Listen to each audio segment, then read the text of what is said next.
We don't record to guess.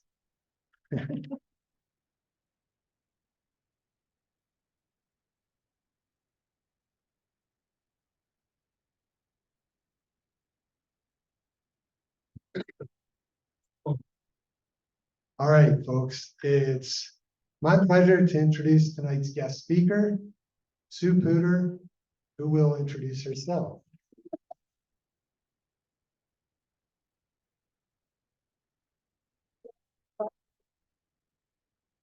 Can you hit the lights?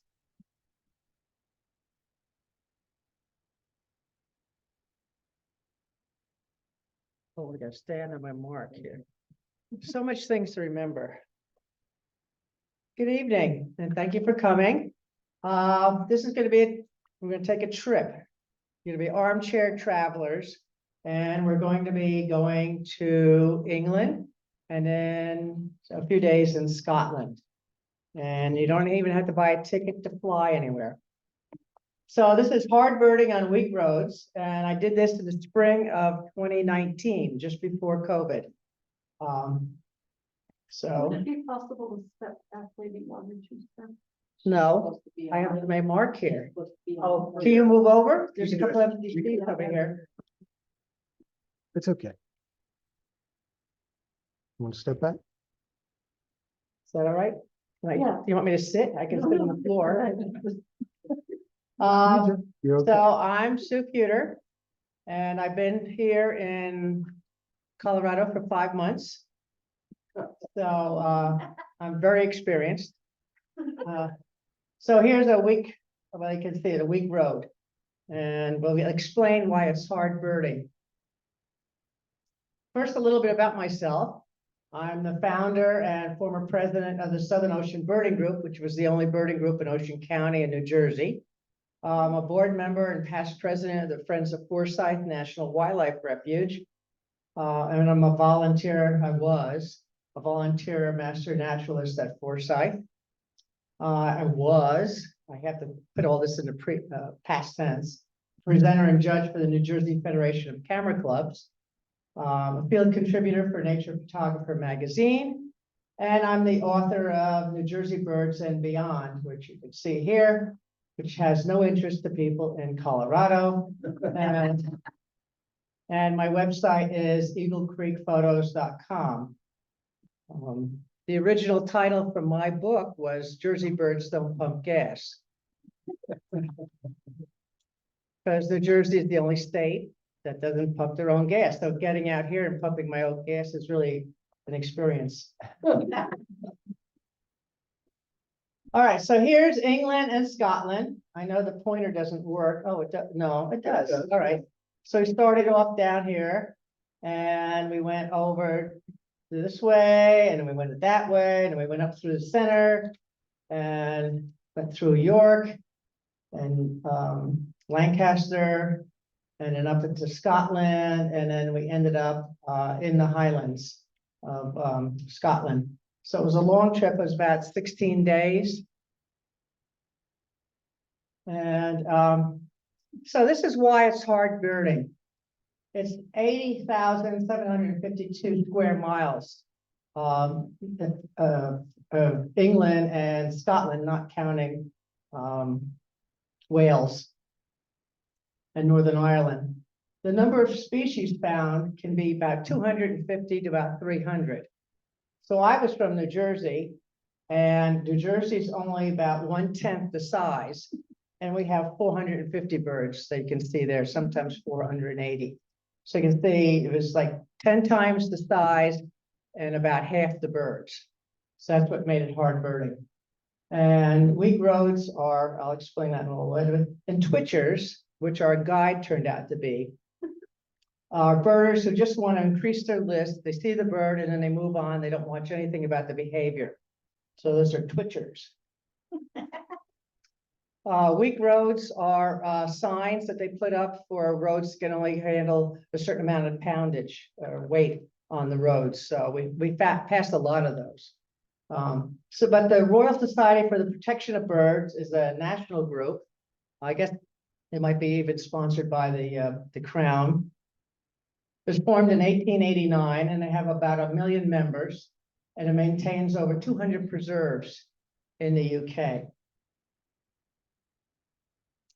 So we flew into London, and then we took vans to Saxmundham, which is up here. This is the hotel, and this is looking out our window. And we stayed at a lot of really pretty little villages and stuff during the trip, but it was a lot of moving. We were in 9 different hotels, which means you had to pack up and move like every 1 to 2 days. You were moving on. They don't have elevators either. So if you had, I had a suitcase with clothing because you needed heavy clothes because it was cold or might be warm. And then I had another bag, large bag for camera equipment. So it was really not fun moving from one place to the other. But we began here, and then we first here, this is the second day. We went to Minsmere Royal Society Protection of Bird Preserve in Suffolk. So some of the first birds we saw were marsh harriers, gray-legged goose, which were wild there. Here they're domesticated. And this is our little group. I think we had about 12 people on the trip. And it was cold. It was in April, and it was cold. And it was cloudy most of the time. We had some places that we were in wetlands. We had 40-mile-an-hour winds. It was, the weather was not very helpful at all. And that is reflected in some of the photographs because the lighting was really poor. We had black-headed gulls, and I really like this photograph because it looks like either they're kissing. It might have been during breeding season, and who knows, the gulls kiss. And this is a close-up of one. So you're going to go see a lot of birds that we would see there. I'm not a scientist like some of the other speakers you've had, so I cannot give you their Latin names or, a lot of their breeding potentials or what they do, but just to give you an idea of what you can see there. We had pied avocets, which are in structure very much similar to our American avocet, but the coloration is the black and white, making them a pied. And then we were lucky to see I think that's the only one we saw, which is a Mediterranean gull. Tufted duck. We can see them sometimes in the States. I don't know if they come out here, but we have had them in New Jersey. Barnacled goose. And we also saw some bar-headed geese, which are the ones that fly over the Himalayas in India. Common shell ducks, which we saw almost every wetlands we went to. Now, a lot of these birds, this might be the first time we saw them, or we saw them often, like tits and dunnocks and stuff. We saw a lot of them all over the place. And a redshank, which was a nice one. And then later on that day, we went to Westall Heath, which we were looking for a Dartford warbler, which was the target bird for that. In the meantime, we did see some bunnies, which are really cute. And these are conic ponies, I think, which were brought over from Eastern Europe at one point. And this is about the only place we saw them, but they're gray ponies, and it was really nice to see some other animals besides birds. And then everywhere we went, we had ringneck pheasants, very, very common all over. And he was in full breeding plumage, really nice looking. I love the little ear things here coming out. I think he's trying to get a radio signal.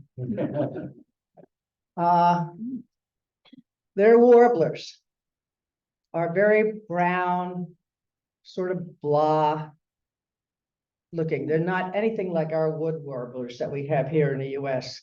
They're not as colorful at all. So this is a Eurasian blackcap. This is a warbler. And so here's the Dartford warbler that was our target bird.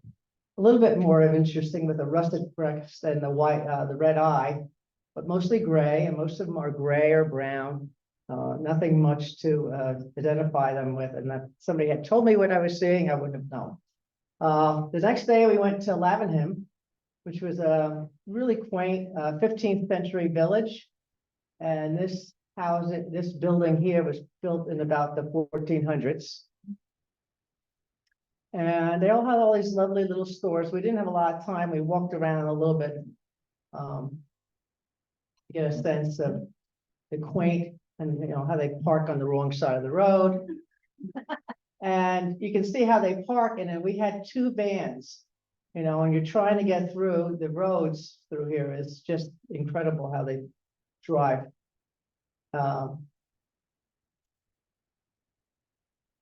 And we did go out to the North Sea and saw some of the defenses that were put up during the World War II. They had, in case the Germans were really going to invade. A lot of some of it has been torn down or disappeared over the years, but we did sit in some of the bunkers and pilings that they had put up. And this is the North Sea over here, which was sort of interesting. We didn't get to see much there because it was very windy and cold. But we went to, this is Lackford Lakes Preserve. At all their buildings for their preserves, they have gift shops and they have a lot of information. A lot of them have restaurants attached. So, I mean, they're really nice to do their visitor centers, which were a lot nicer than some of the ones we have for our national wildlife refuges, because they had cafeterias. So it makes it easier that if you want, instead of stopping birding and going out to a restaurant that's off the property, then coming back in or bringing your lunch or something, you can just eat at their cafeterias. There we saw a sedge warbler. Again, sort of yellowish and pale and nothing really exciting about it. We saw a lot of larks. This is a skylark. And then we went on to a Cavenham heath, another heath. And there we saw some Eurasian siskins, which were really pretty. And another woodlark, more larks. Again, brown, not really super attractive, but nice. A stone chat, we saw them several places. This is not a great shot, but we saw a lot of common wood pigeons, and they're distinguished by this big white patch that they have on their neck. And then they had gorse. Gorse is a shrub or something that grows, and they take the flowers off of it and they use it for cooking oil. So they process that and then they bottle it, and it's used all over Europe as a cooking oil. And then sheep. Sheep. There's more sheep than there are people. We must have seen thousands and thousands of sheep. That's usually what most of their land is now. If you get out of the towns, it's mostly farmland or raising sheep. And it was lambing season, so we did get to see a lot of the lambs coming out. Day 4, we ended up at Fakenham. This was like the worst hotel we stayed at. I ran the shower. I was sitting in the shower for 20 minutes waiting for hot water, which never appeared. We spent 2 days there, so no showers. But we did go to Clay Marsh. We had 40 mile an hour for the entire trip was bearded greenling or bearded tit. And I did get some really great picking in the wind. I was really pleased. I didn't even realize what I had till I got home and worked on them in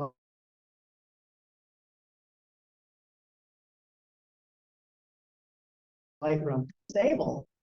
Okay. And we saw a black-tailed godwit, which was nice. And we also barktail. I don't have a picture of that. And then a rook. Very strange looking. But I mean, look at that chin. I mean, it looks like he's got a tumor or something, a goiter or something. But we had spoonbills, which was really nice, and there was breeding plumage, and Brent, which is the European version of Brant. A lot of their birds only have one name. like robin or wren, because that's the only version they have. They don't have like 5 different kinds of wrens there. They only have one. Their robin is a true robin. They only have one, well, we only have one too, of kingfisher, those kind of things. So a lot of birds only have one name because that's the only one they have of that species. Okay, then we went to Sandringham House, which is where the Queen celebrates Christmas. Well, the Queen's not there anymore, but at the time she was. We spent some time there, and then you can take a tour through it. And the gardens there were lovely. It was April, they were just starting to come out, and we walked around the gardens for about 45 minutes. Not a lot of birds in the area, but the flowers were really beautiful. And then I went in for tea with the magistrate. Wasn't really dressed appropriately, but she didn't care because she's really a fine gal. We did see a firecrest in the parking lot, which looks a lot like our kinglet. And then we had a family of greylags. And then the same day, later on, we went this. I don't know where they get these names from. Snetentishim, another Royal Society of Preserve. And we saw greater and lesser white-throated warblers. I mean, really, there's nothing much there. And our target bird was the grasshopper warbler. I mean, is there that much difference? I mean, think of our, Blackburnian warblers or yellow-throated warblers, magnolia warblers. And this is the highlight of their warbler season. They had a Eurasian wren, which is only called wren, but it's also very similar to our winter wren. And then a willow warbler, again, strikingly beautiful. And then we had tits, lots of tits there. Blue tits. And then we had some gray squirrel, which is an invasive species that was brought over from the US or North America because they use them for hunting. But they're more aggressive than the native red squirrels. So the red squirrels now are endangered because the gray squirrels have overtaken a lot of their territories that are much more aggressive. And then a brown hare was hightailing it out of there. And then a European goldfinch, which is really one of their better bird looking. And they saw one down in Cape May last week, but they figured out that somebody must have had it in a zoo or in a cage or something in their home, and it got loose. So everybody's running around Cape May saying there's a European goldfinch around. And a dunnock is sort of like a thrush kind of bird. Looks, very, very popular. The population is very great. You'll see them all over the place. We did get to see red-legged partridge, which was really nice. And a pied wagtail. We saw a couple of wagtails, and the pied one was the white and black. And then we do have Egyptian geese, which is also not native, but I think the royals had brought them in from Egypt when England ruled Egypt and brought them in. So they're considered wild now, and you can count them on your eat bird list. Rutland, we stayed at the old pheasant. And then we had dinner there too. And all the dinners were like a sit-down formal dinner for our group of 12. And then we had our guide and 2 people who ran the trip. The trip was run by Cheapers Birding. It's a company in Ohio and run by Jim and Cindy Beckham. And this is the second trip I've done with them. I went to Panama with them, and then I'm going to Ecuador with them. Unfortunately, they're retiring next year. She was a teacher and he was in IT, and they're retiring next year, but they're going to the Pantanal. Is their last trip next year. So I'm looking for a roommate if anybody's interested in going to the Pantanal next year.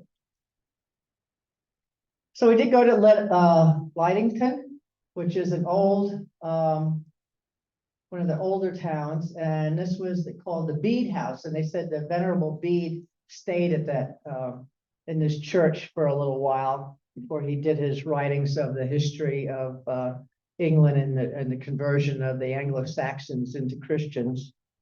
And again, this was before Brexit was passed. These were in the windows all around, you know, Brexit. Little did they know they were true, you know. So again, this lovely old country town, a country village, really, that's really a highlight for me because I've been to London and some of the bigger towns. I'd never been spending time in the smaller villages. So it was really nice to pass through them. And then we went to Rutland Water, which is that has their own wildlife trust. And then we had a garden warbler. Doesn't look much different than the sedge warbler. A little bit of color. We did have a great crested grebe. Was getting ready for breeding, so that was really a nice bird. Very far away though, not real close. And again, you can see all the skies are gray or cloudy, and it was cold. We didn't have very many days of sunshine. Jackdaws were very numerous. Almost every place we went, there were jackdaws, which are in the blackbird family. And then we had a Eurasian oyster catchers, which are slightly different than ours. And a common chaffinch, which was really striking looking bird. And this is the male. And they had feeders. A lot of these preserves had feeders, so it was a lot easier to get hold of the birds and get some nice pictures behind blinds. They all had hides. All these preserves have hides, and I'll show you the inside of one. But they're a large building right on the water that you can sit, and it blocks the wind, and it's pretty large. Most of them are pretty large. Here was a great tit. And then if anybody's familiar with Sweeney Todd, we have greenfinch and linnet bird, nightingale and blackbird, How Is It You Sing, which is a song in Sweeney Todd from Stephen Sondheim. So we have the greenfinch, we have a linnet bird, nightingale, which we saw but was impossible to photograph. So this is really from a photo that was in a building, and the blackbirds. And their blackbirds are really relatively attractive, and they have that orangey eye ring, which made them interesting. And you know, Paul McCartney likes them, wrote a song about them. Newark-on-Trent, which is Nottinghamshire. This is we spent one night in the Grange Hotel, but then we went to Potterick Carr, which is another Yorkshire. We got into Yorkshire. This is traveling. I mean, we spent time we spent a lot of time in the vans, a lot of time in vans, and a lot of time in wetland areas. So here's our group, and this was the only kingfisher I saw. I've been to Portugal, and now I've been to England, and I've looked both places for kingfisher. Some people on my trips have seen one because they're really attractive. They're really one of the more attractive birds in Europe, and I have yet to see one. So I was really interesting to see this one. And this is a hide. This is typical of all the wetland areas where they have these nice, and they're like semicircles around or squares that you can get to see all different directions. In the at the water locations that we were at. And we had litter ring plovers, which was nice. And then we had northern lapwings. We saw northern lapwings many times. This guy sitting on a nest. Common buzzards were fairly numerous. And then we had another long-tailed tit, a different kind of tit. And then we had a little egret. Very similar to our snowy egret. Has a little bit more of a long feathers during breeding season. We did have a little egret once in New Jersey that everybody ran over to see in one of the wetlands. Yellow hammers. We saw several of these, but getting a picture of them, mostly they were on telephone pole lines. And this Eurasian bullfinch was not very photogenic because he didn't want to give us a nice photo op because he always had his head turned. And then we went to Yorkshire. We were there for 2 days, which was nice, so you could unpack a little bit.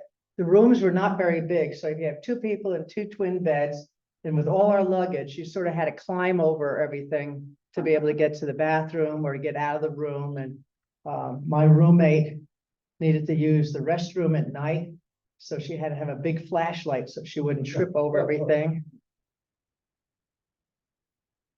This was the best day of the whole trip. We went to Bempton Cliffs, the Seabird Center, and we saw seabirds. Tens of thousands of seabirds. They have almost sometimes 100,000 seabirds there they're nesting all on the cliffs. And so here, I think these are common murres. And so I'm going to play this video, should play. Yes. You want to hit that again?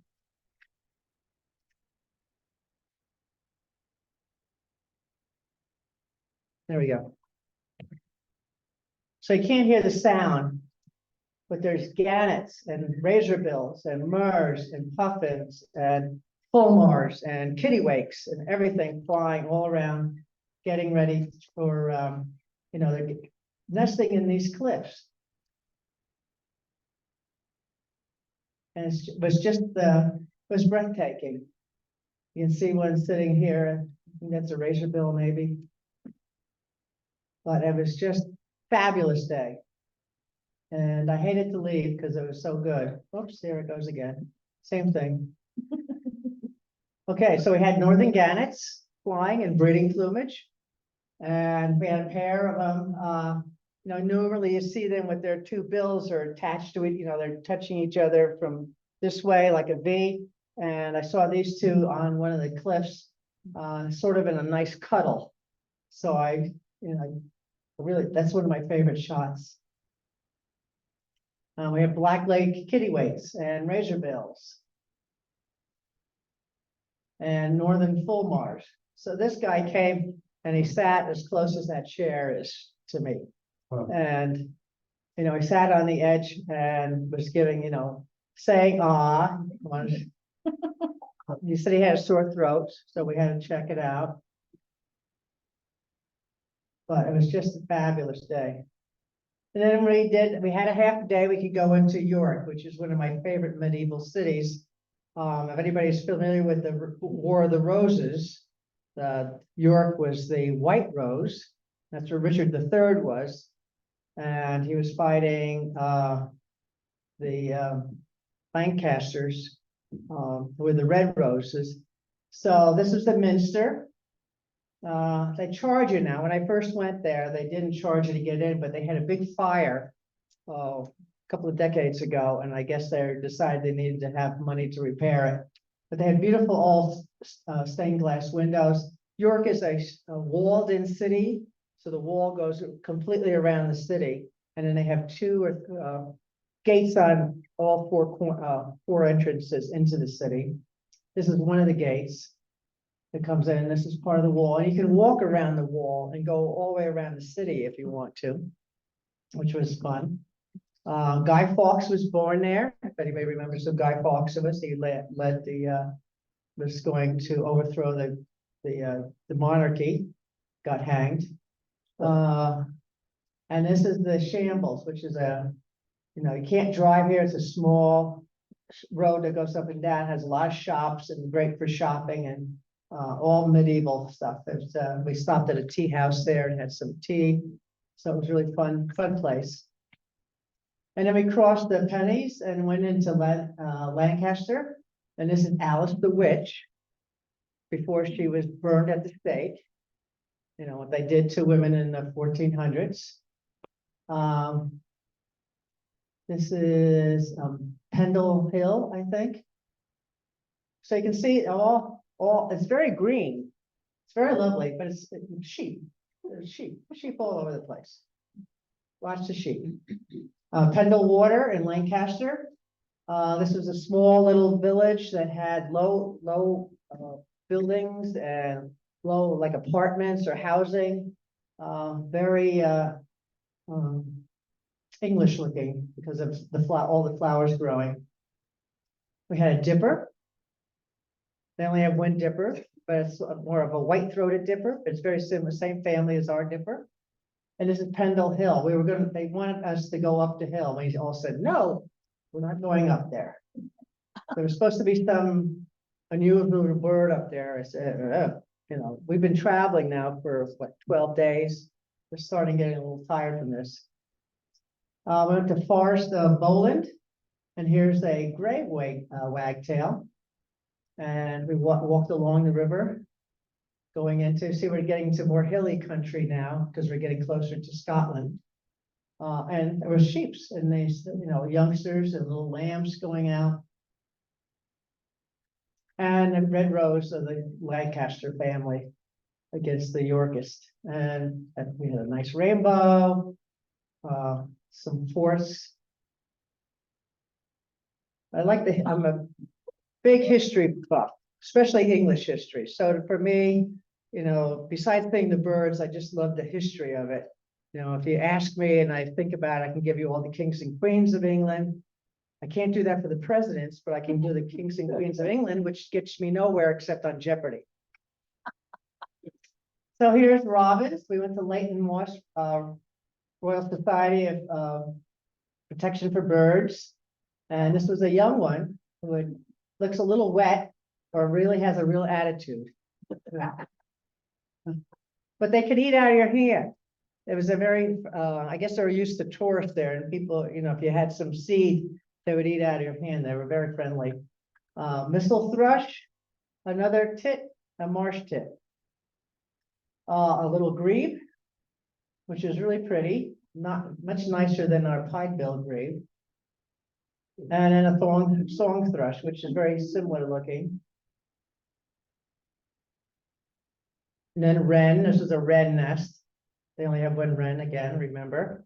They only have one nuthatch. So a Eurasian nuthatch. And then a reed bunting. Again, windy conditions, they moved, you know. So we're up to Teesdale, the North Pennant, and this is red grouse. This was very close to the road. We're in the hills. He was right there. You know, you could have opened the door and he probably would have come in. So this is the last stop in England. It's High Force in Teesdale, and this is the water. The hotel owns the waterfall. Okay, this is the waterfall. So fire, in case of fire, assistance required, fire. Long story short, give you a long story shortly. The first full day that we had booklets. In fact, I have one of them here that you flipped over to do whatever birds we had seen. And there's a checklist in there. So we're doing the checklist at the restaurant after we had dinner. Well, I flip over my listing and all of a sudden smoke starts to appear. They had candles on the table. So I flipped my page onto the candle. So it started to burn through the pages, and it was pretty thick paper. So it didn't start a fire, but it burned through the paper. So all the rest of the day, the trip, I made sure to move the candle away from me so I didn't start another fire. So we're having dinner at this restaurant at High Force, and we just finished dinner, dessert's being served, and somebody comes running into the restaurant and says, there's otters out on the river. So everybody says, otters. Oh, I've never seen a river otter. I have to go. So I take my napkin up and throw it on the table. And remember, I moved my candle over, and that's where my napkin ended, over there. So it burst into flame on the table. So I got a reputation of being a fire starter.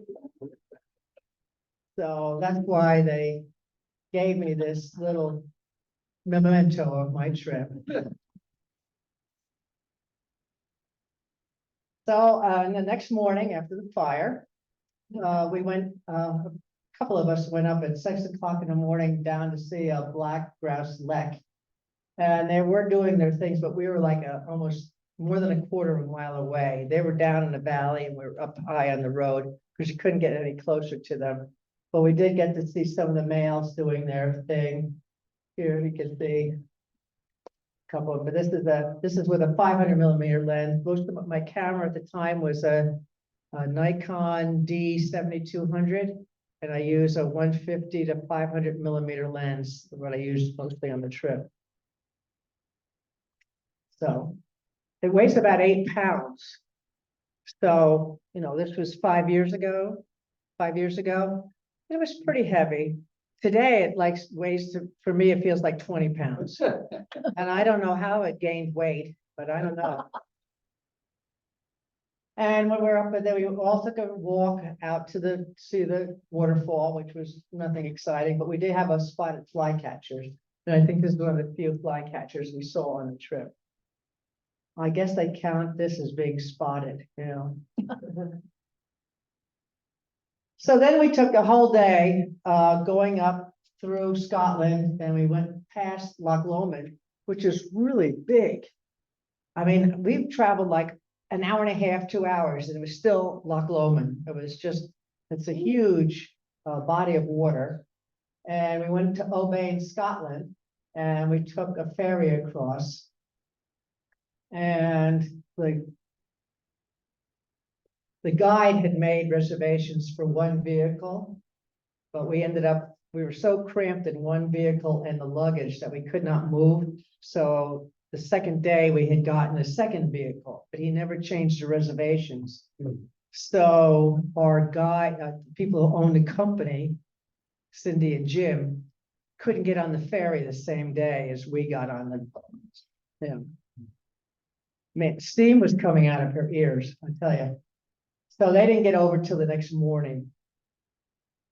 So we went over to Oban, and this is the Isle of Mull, was over here in Scotland. And then we ended up being up here, and then we flew home from Inverness, which is up here. So we stayed at this hotel. I think we were there for 3 days. Some of us only 2 days. And it's in the Inner Hebrides. So we ended up taking a couple of boat rides during the trip. This is our one boat. And we went out to the Isle of Suffolk. We were looking for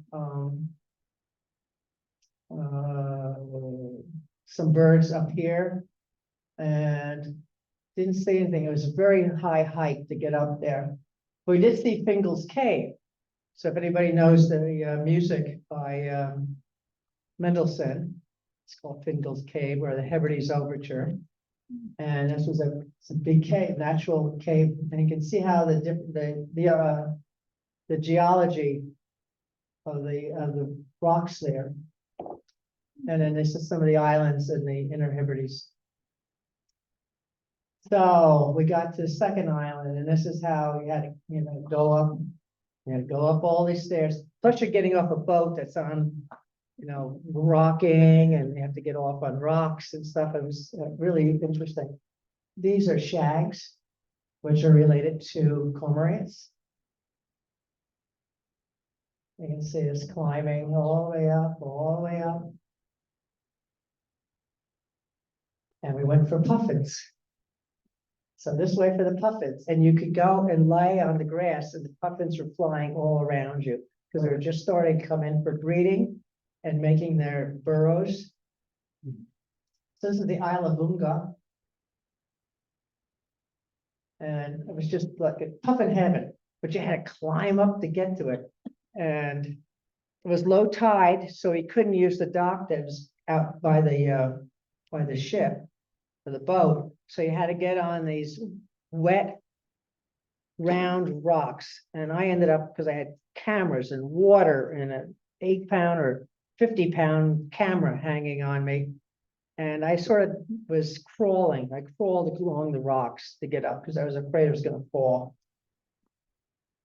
And that's before I fell, here in town, walking down the street.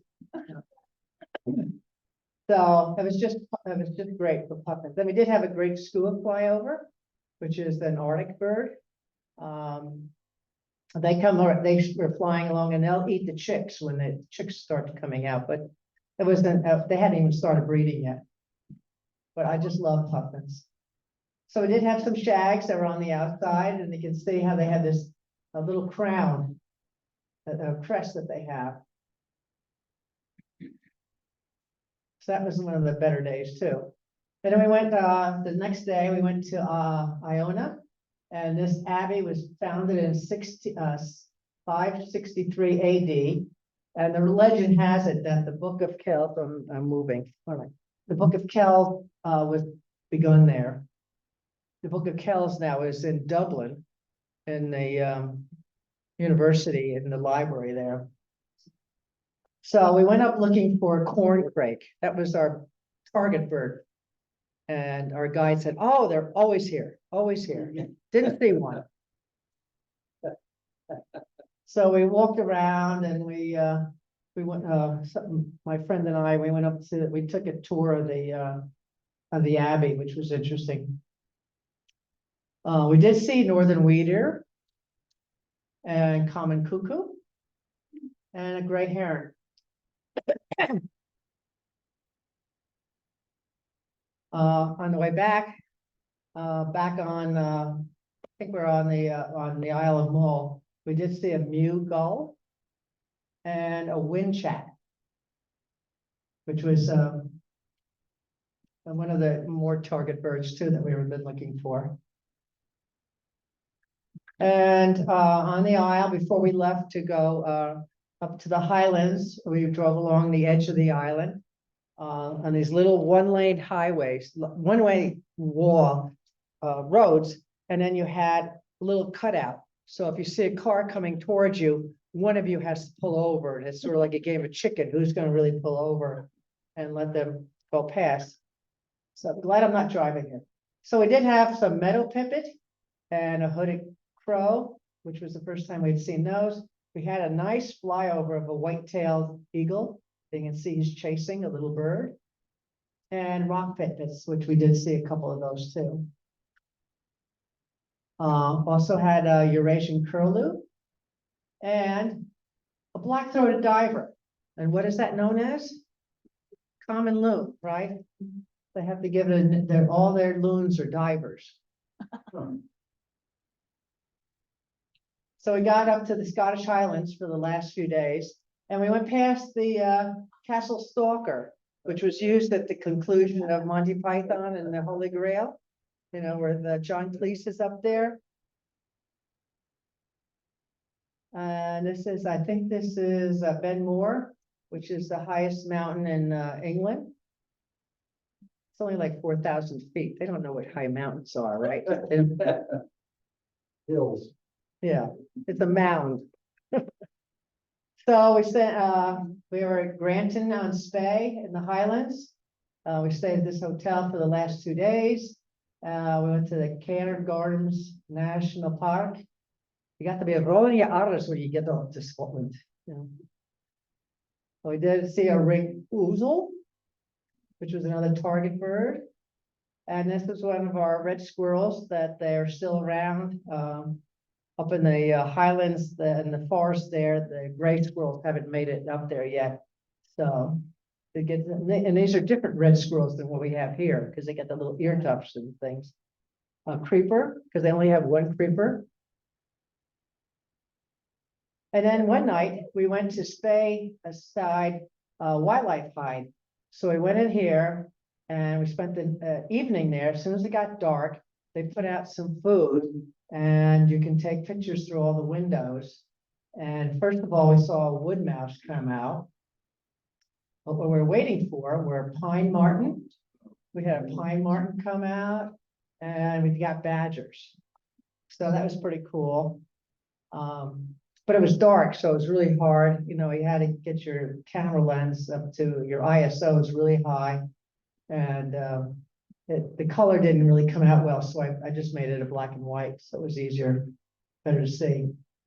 that was pretty cool. And then one of our last visits was on Lock Garden Osprey Center, and they had no osprey. Oops, I'm off again.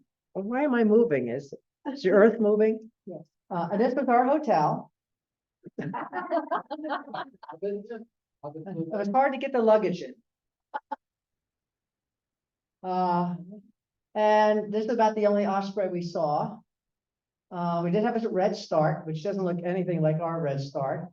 And their Slavonian grebe is really our horn grebe, right? The same thing. They just give it a different, they give it a very fancy name. Slavonian, better than horn grebe. The last bird that we saw that I got the photograph was the crested tit. So that was my last tit that I saw. Okay, and then they had I love this little arch, with the little waterfall, and then there were next door to it over here was a nice little sandwich shop, so we had some tea and scones. So we saw 167 species, which if you consider there's only 250 to 300, is almost half. Right, or almost half. But I only had 49 lifers because I had been to Portugal like 2 years before. And so I saw a lot of these same birds in Portugal when a lot of them are just migrating out of Africa in the spring. So I really recommend you go to Portugal and not England if you really want to see a lot of European birds. We drove almost 1,500 miles. So you can see we spent a lot of time in the van. We went to 9 different hotels.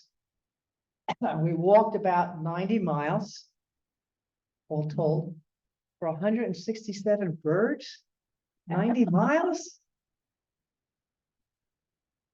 Anyway, we went to 30 plus birding sites or preserves, and I only started 2 fires. I thought it was pretty successful. Yeah. So this means, and 5 years ago, I could probably say it in Scottish, but this means thank you in Scottish, and that's Ben More again, the highest mound in England. And I want to remind you that the artesian market is this Saturday, and I'm going to have a booth here, and I'll be selling some of my artwork, and I'll be right next to the fireplace upstairs. Downstairs. Oh, fireplace. I didn't even get that now. I'm wondering, did they know something? How would they know? I don't know. Well, anyway, I want to bless you. It's my napkin. This is the place where I had the first fire. And I want to thank you for inviting me for doing my program. Thank you. And I'll answer any questions you may have.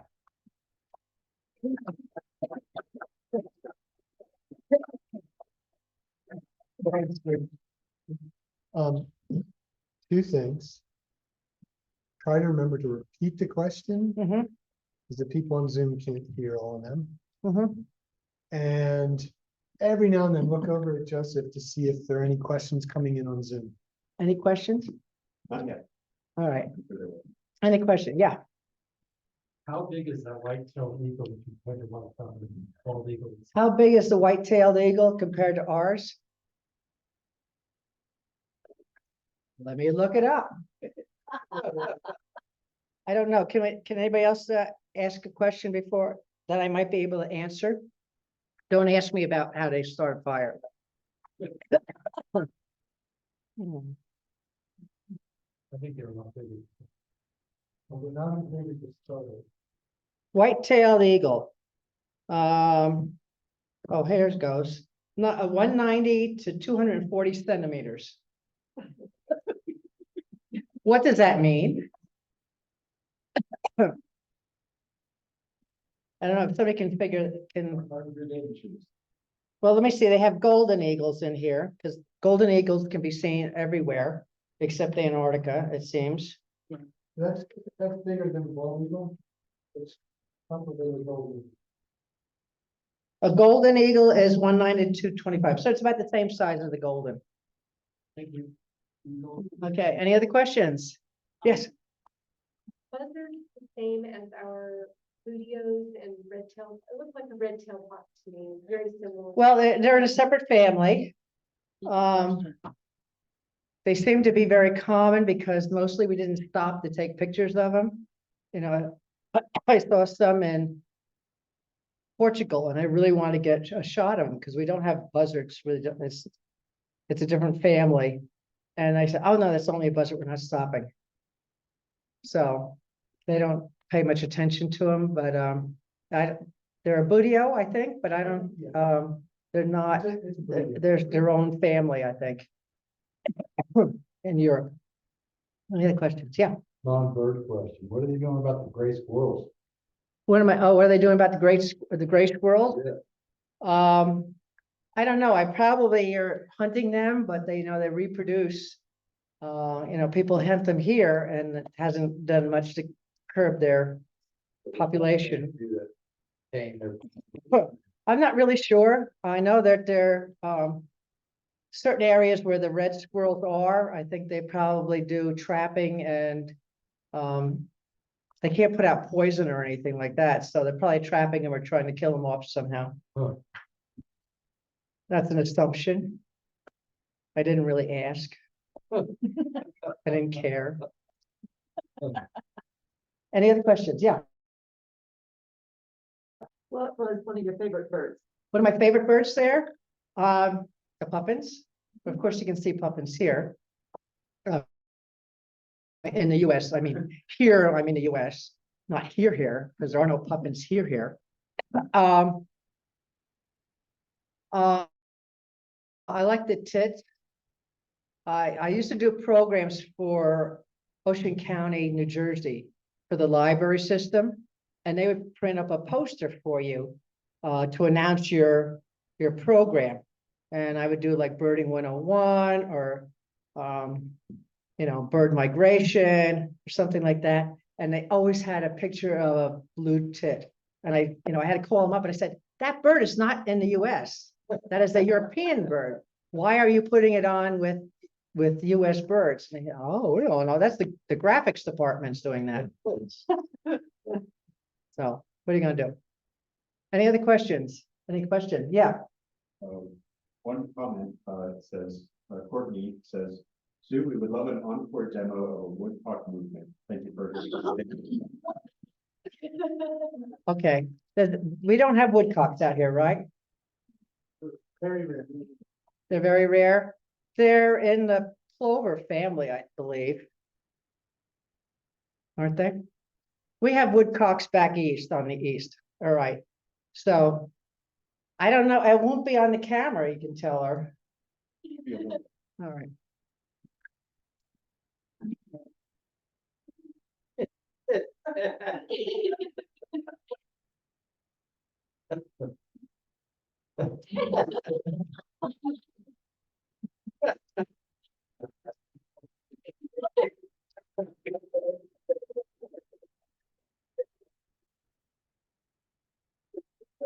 I'll get you for that, Courtney. Any other questions? Yeah. 2 decades ago, I went to one RSPB birding center. It was just as you described. But there were ponds near the entrance that they had waterfowl with clipped wings. And I wonder if you encountered anything like that, or was that unique maybe to the one that I went to? I mean, so they wouldn't fly? Yeah, including some, so it was tricky if you're a lifter to figure out what you should and shouldn't put on your list at that location. But then there was the vast majority of the place was completely. Yeah. I didn't see any that had done that, and I wouldn't count them. Well, Um, curious if that. Everything I saw, we went to a lot of wetlands and we went to a lot of hides and we saw basically all the same birds that each one, so it was getting a little boring after a while. But, well, we went to 30 of them. I mean, so figure at least 15 of them were wetland areas. So, you know, and I saw, you know, pied avocets and stuff in Portugal.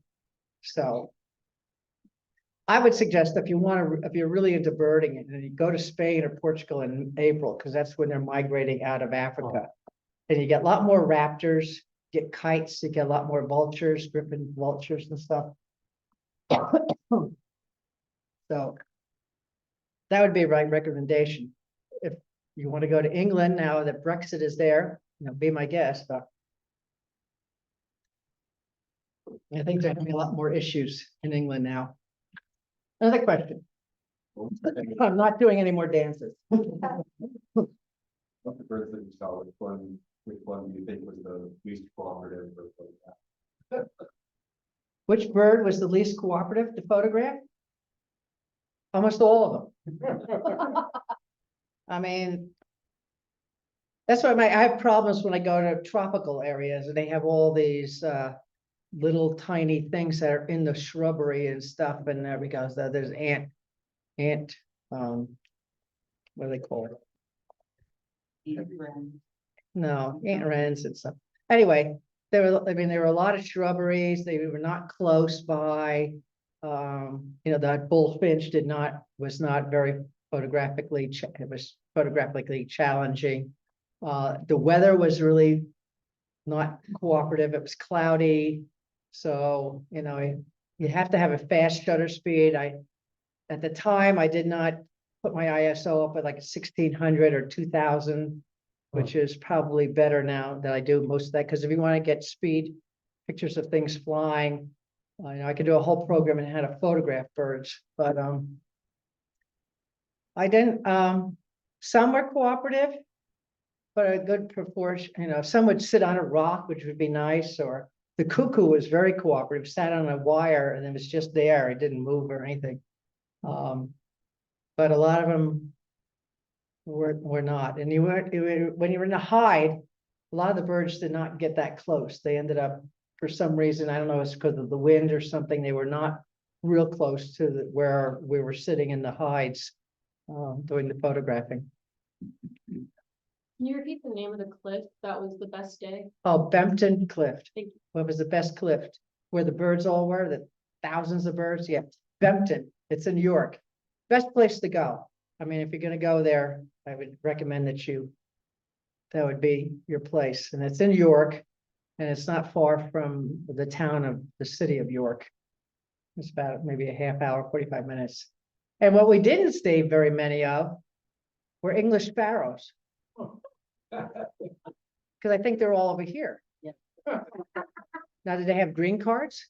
I don't know. But, you know, we didn't see one till we're almost halfway through the trip. In fact, I think the first ones we saw was at Bempton Cliffs in the parking lot. And we go, there's a sparrow, an English sparrow. And we go like, you know. So, yeah. Yep. What's the prospect of seeing a copper cayley in Scotland? Oh, yeah, we were looking for that. We didn't spend a lot of time in the Highlands. We were only there for maybe 2 days, because then the third day we just went to Inverness. Hard. You have to be in the deep forest and spend time there and see if you hear them calling during breeding. You know, that was one of my targets, but we weren't anywhere. We didn't see anything like that. You know, I think the red grouse was pretty close. The black grouse we only saw down in that valley area, and those are pretty big birds. I was curious, if there were, what you saw that, maybe, your guides weren't expecting, or that they got most excited about? Any sense of that? Well, he was really excited to find the corn crake, which we didn't. He talked about that for like a day or two. A couple of the smaller warblers, like the garden warbler or something, you know, some of them were targets. I mean, he wrote up a whole big you know, I have my crib sheet here, which I could not hold because I had all this equipment. But,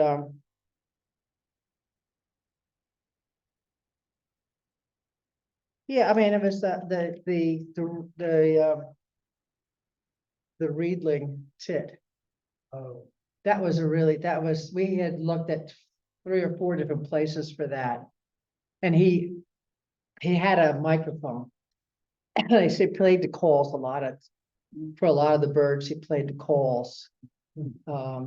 Plus it was breeding season, but I guess, you know, if you're on a trip, and I found that with a lot of the trips I've been on, the guides will do that because you're paying them to see the birds. And they will do the call. So he did the call for the bearded tit at like 4 or 5 different places, and we only saw it twice. And the one where I got the pictures, and then some people didn't get to see it because it was so windy. Most of the people stayed in the visitor center. They didn't want to go out on the boardwalk. They had boardwalks where you could walk around, but we went out because we were crazy, and it was raining and it was windy and cold, but you know, it worked out because we did have one that came sort of forward, and that, you know, I was able to get the photographs. They did that a couple of days later for other people, and I didn't bother to go look because I had already seen it. So that was really one of the big targets we were looking for. that's for 1 or 2 more. Any other questions? Yeah. Did you see a lot of other people birding? I mean, there was always people at these other preserves, but not a lot. I mean, it wasn't, you know, that you couldn't move. I mean, it wasn't like being in McGee Marsh during the biggest week, you know, where you get 10,000 people on the boardwalks. There's probably maybe a couple of dozen. Plus, we were doing a lot of this during the weekday, and people were working. So the weekends was probably more people than the weekdays. But it wasn't crowded. I mean, it didn't feel like you couldn't go someplace. And the biggest crowd was us, because we were all sort of bunched together. Any other questions? All right. Well, thank you very much. Thank you. Thank you.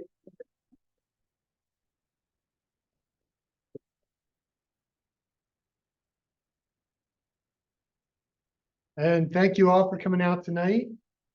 This is yours. I hope we'll see you again next month on the 3rd Thursday of May. And enjoy the rest of your evening.